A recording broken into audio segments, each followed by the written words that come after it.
Assalamualaikum dan salam sejahtera.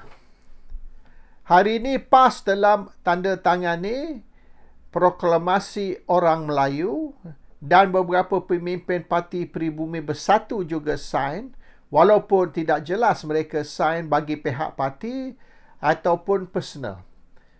Perkara ni mesti dijelaskan. Nampaknya PAS ni diwakili oleh Tok Guru Abdul Hadi dan Setiausaha Agong dan Menteri Besar Terengganu, 3 orang. Dan yang 3 orang dari Peribumi Bersatu tu cuma sebut mereka sign tapi tidak sebut bagi pihak Parti Peribumi Bersatu. Jadi perkara ni perlu dijelaskan supaya clear rakyat dan pengundi memahami yang Parti Peribumi Bersatu dan PAS ataupun Perikatan Nasional menyokong usaha Mahathir yang telah menaja proklamasi orang Melayu dan matlamat proklamasi ini juga perlu dijelaskan supaya rakyat tahu what is this proklamasi orang Melayu all about. Adakah ini mencontohi UMNO memperjuangkan nasionalisme Melayu atau Malay nationalism, ataupun lebih baik dari UMNO ataupun beza dari perjuangan UMNO. If not, banyak sangat proklamasi kerajaan madani lah, reformasi lah, inilah itu. Jadi akhirnya banyak sangat slogan, banyak sangat propaganda. Rakyat pun tak faham parti yang mana menaja apa, which party is promoting what. Ini sebab semua nak memberi gambaran yang mereka special, mereka ni mengutamakan ini atau itu. Akhirnya too many things create confusion, tak clear. And ini yang akan menjejaskan perjuangan tiap-tiap parti apabila rakyat atau pengundi keliru tentang perjuangan sebenar. Terutama sekali Pakatan Harapan yang cakap tak serupa bikin. Cakap lain, buat lain. Hari ni dia umum macam ni, besok dia buat sebaliknya. They do opposite of what they announce. Ini masalah Pakatan Harapan. Mereka cakap banyak sangat. Anwar tu banyak cakap. Inilah, itulah. Tapi akhirnya semua dia buat tu opposite kepada apa yang dia cakap. And Perikatan Nasional ni has to be clear. Sebab Perikatan Nasional ni offering alternatif tu Pakatan Harapan. Terutama sekali alternatif tu Amanah dan juga PKR. Jadi PKR ni boleh dikatakan supposed to be multiracial. Bermaknanya mereka tidak utamakan bangsa ataupun agama. Dan UMNO ni supposed to be khas perjuangan Melayu dan Amanah ni perjuangan Islam. So, semua tu ada di dalam Perikatan Nasional. Cuma perjuangan untuk semua bangsa tu PKR claim dengan DAP juga claim yang dia utamakan itu. Tapi kalau tengok DAP dia lebih utamakan sekolah Cina, bahasa Cina, budaya Cina dan macam-macam. Dan mereka menentang perjuangan Melayu dan memanggil perjuangan Melayu ni sebagai racist, perjuangan perkauman, which is not true. Sebab tak salah kalau kita memperjuangkan bangsa kita. It does not mean if you are fighting for your community ataupun your race that makes you a racist. Tidak. Peperangan di seluruh dunia pun ialah peperangan untuk bangsa. Di Ukraine tu misalnya, Rusia dengan NATO ataupun dengan Eropah berperang di dalam Ukraine. It's also about bangsa dan bahasa. Sebab Russia nak mempertahankan hak rakyat Russia dan sebagainya. So, semua akan guna bangsa sebagai alasan, excuse untuk perang. So, we cannot anggap bahawasanya kalau kita ni berjuang untuk bangsa, that means we are racist. No, kalau macam tu, orang India pun bising memperjuangkan hak orang India. DAP pun memperjuangkan hak orang Cina, terutama sekali bahasa mereka, sekolah mereka, budaya mereka. Everyone has a right to fight for their own community interest ataupun their racial interest. That doesn't make them a racist. Especially kalau perjuangan mereka untuk nak meningkatkan kedudukan bangsa mereka. Kita kena ingat, perjuangan Melayu ni bermula dari tahun 46 dan terus hingga ke tahun 70. Tahun 70 dasar ekonomi baru dilancar, dan hari ini rakyat masih tidak boleh setuju tentang dasar ekonomi baru tu berjaya atau gagal. Kalau kita lihat dari satu segi memang berjaya, tapi dari segi lain memang gagal. So it depends lah, you nak lihat DEB ni, dasar ekonomi baru ni, dari segi angle mana. Kalau dari segi pendidikan, DEB ni, dasar ekonomi baru, berjaya. Ramai mana orang Melayu sudah diberi pendidikan tinggi. Dulu ramai orang Melayu tak sekolah sampai standard 6 saja. Darjah 6 dia orang berhenti sekolah. Termasuk arwah Tun Gak Fababa dulu. Dia sampai darjah 6 je. Tapi dia jadi ketua menteri Melaka dan dia jadi timbalan Perdana Menteri. Tapi dia tidak sekolah tinggi, tidak pergi universiti dan sebagainya. So orang Melayu dulu, harapan mereka sampai standard 6. Lepas tu masuk askar, masuk polis. Dia orang buat kerja, boleh dianggap kerja yang orang pangkat tinggi tak mau buat. And sekarang ni kita sudah ada 5 juta, iaitu 25% hingga 30% orang Melayu yang telah terima pendidikan tinggi, higher education di college ataupun universiti, dan banyak universiti antarabangsa, international university, dan juga ramai orang Melayu sudah ada PhD.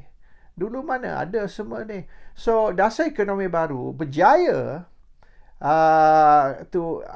create an intellectual group of Malays. Hari ni lawyer, doktor, engineer, ahli fikir, dan some of the top surgeons in Malaysia are Malays. So maknanya dulu mana ada ni semua. So DEB berjaya untuk create an intelligent race, ataupun kalau tak intelligent pun at least educated. Kadang-kadang yang educated ni tidak semesti intelligent, pemikiran dia orang pun pemikiran macam orang jahil, but they have been given an opportunity to receive higher education.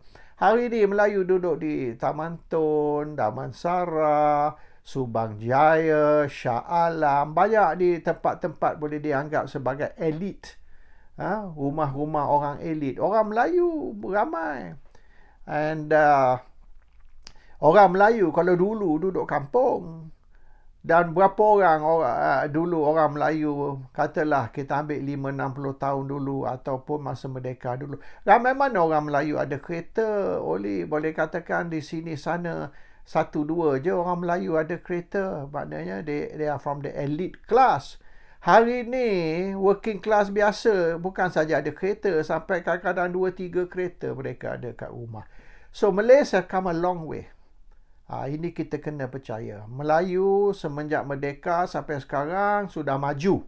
Maju dari segi pendidikan, maju dari segi materialism. Rumah orang Melayu duduk hari ni bukan macam dulu. Dulu orang Melayu kayuh basikal. Sekarang orang Melayu basikal tu dia kayuh hari Ahad as recreation saja. Basikal dia orang pun sampai RM10,000 tau. Bukan macam dulu RM50 punya basikal. Now basikal beribu-ribu.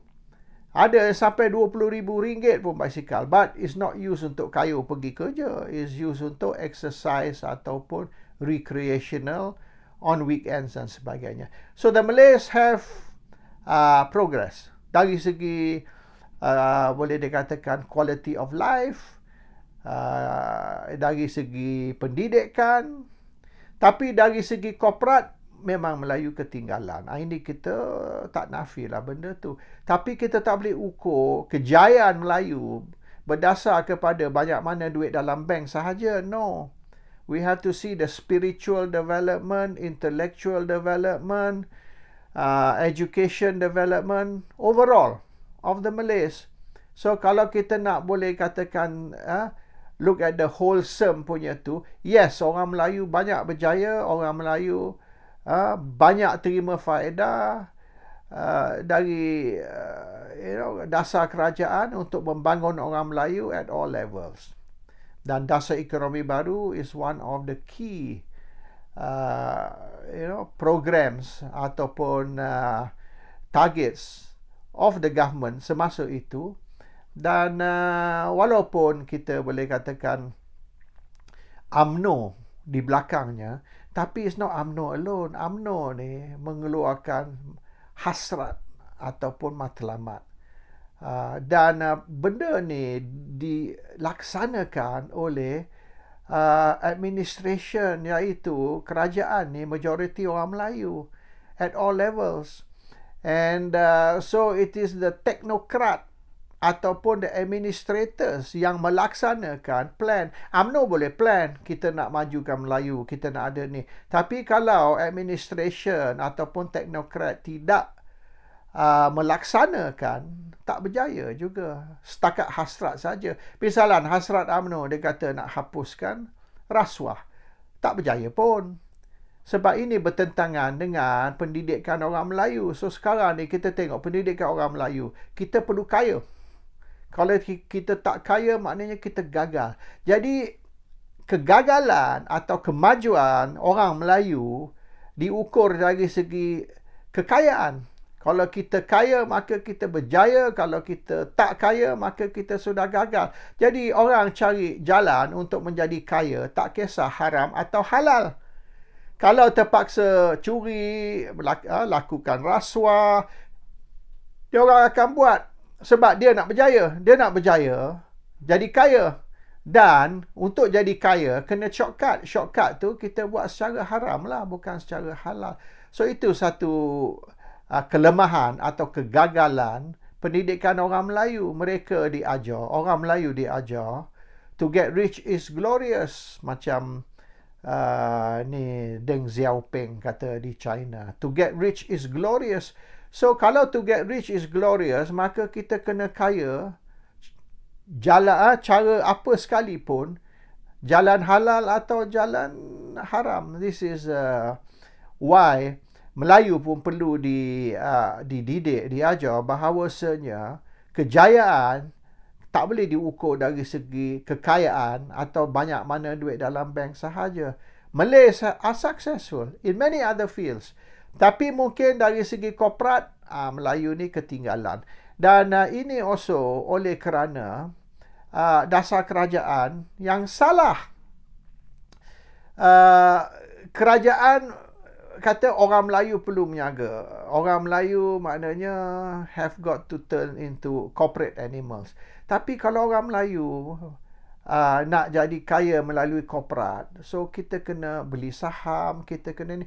Itu yang arwah Tan Sri Khalid Ibrahim, Menteri Besar Selangor dulu, masa dia di PNB, dia nak kayakan orang Melayu melalui apa kita panggil trust agency.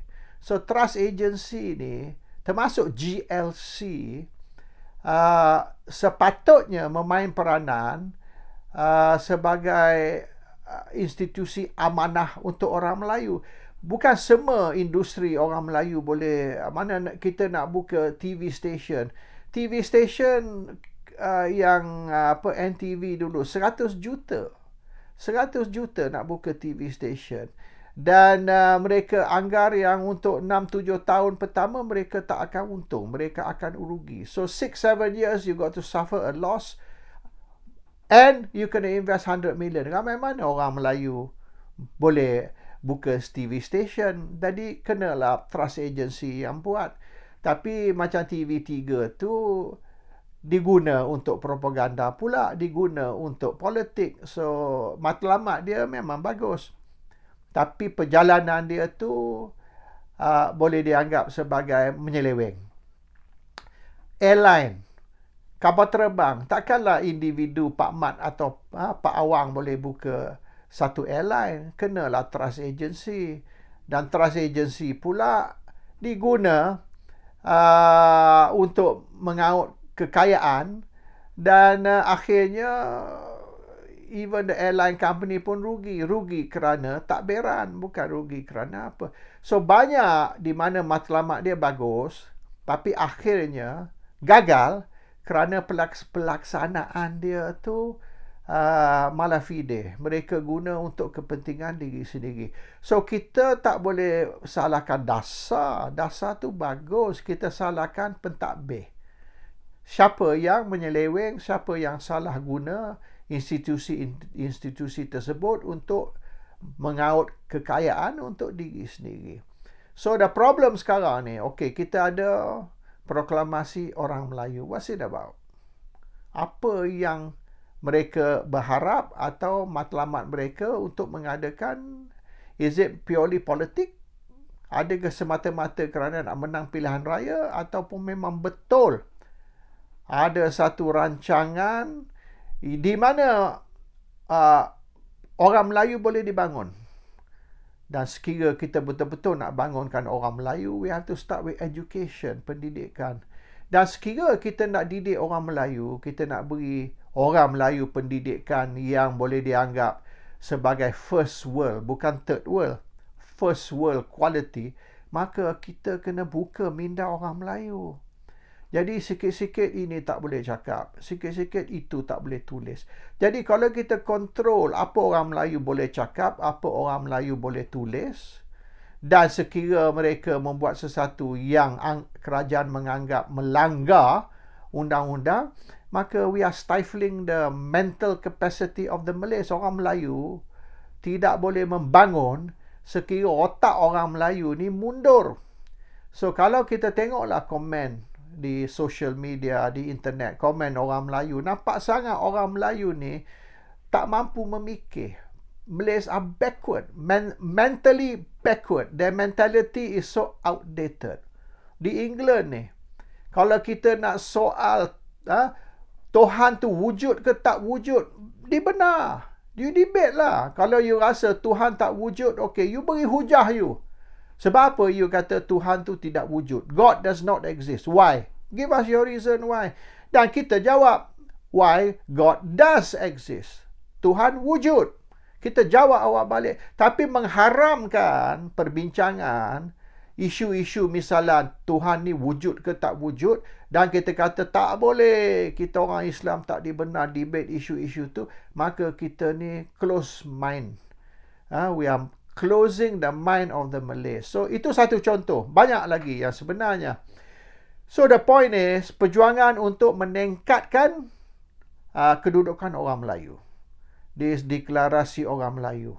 Is that what it is? Adakah deklarasi orang Melayu ni nak majukan orang Melayu? Dan okay, hasrat tu satu. Apa hasrat Tun Dr. Mahathir Mohamad dan PAS dan pemimpin-pemimpin dari pribumi yang menandatangani proklamasi orang Melayu tersebut. But most important is pelaksanaan. What's your master plan? How are you going to achieve this? How are you going to implement? So kita nak tahu. Dia punya master plan tu akan dilaksanakan seperti berikut. So that's very important. Kalau tidak, deklarasi orang Melayu ni is hanya slogan lah, macam Anwar punya kerajaan madani, kerajaan perpaduan. But it's nonsense, bullshit. It's not madani, it's not perpaduan.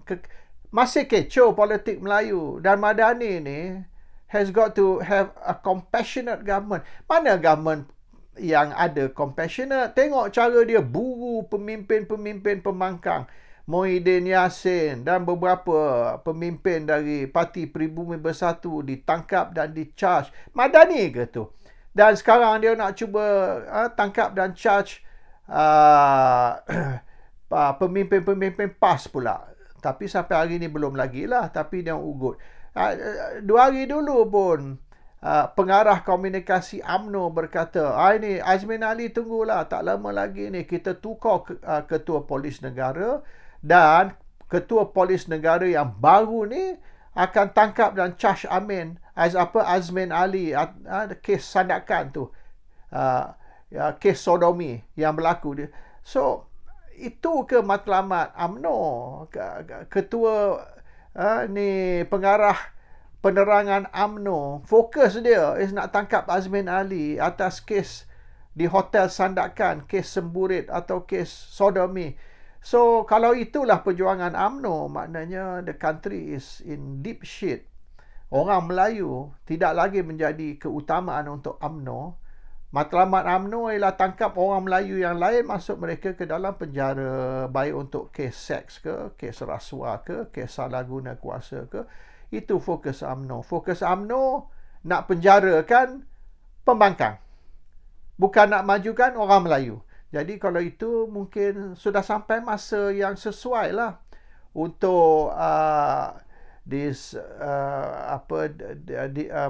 Malay Declaration atau deklarasi orang Melayu ditaja dan disampaikan, presented to the rakyat, utama orang Melayu.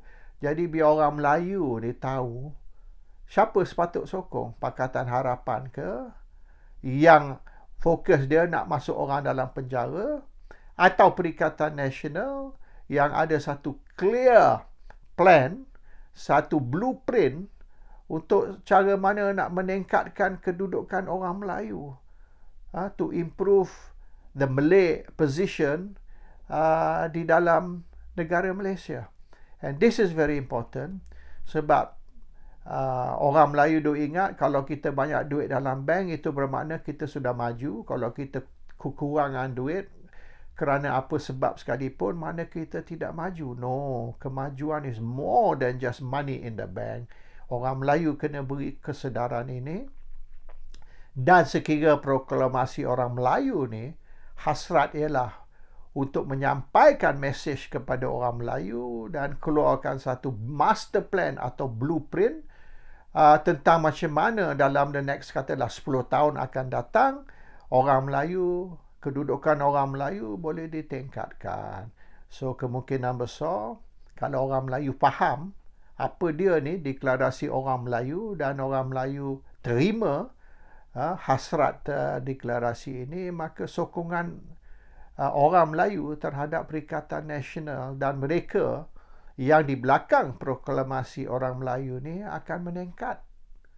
Dan bermaknanya UMNO tidak lama lagi akan hapus, sebab UMNO sudah tidak ada matlamat, terutama sekali matlamat untuk orang Melayu, selain dari menangkap seberapa ramai orang Melayu dan masuk ke dalam penjara sebab mereka menentang kerajaan.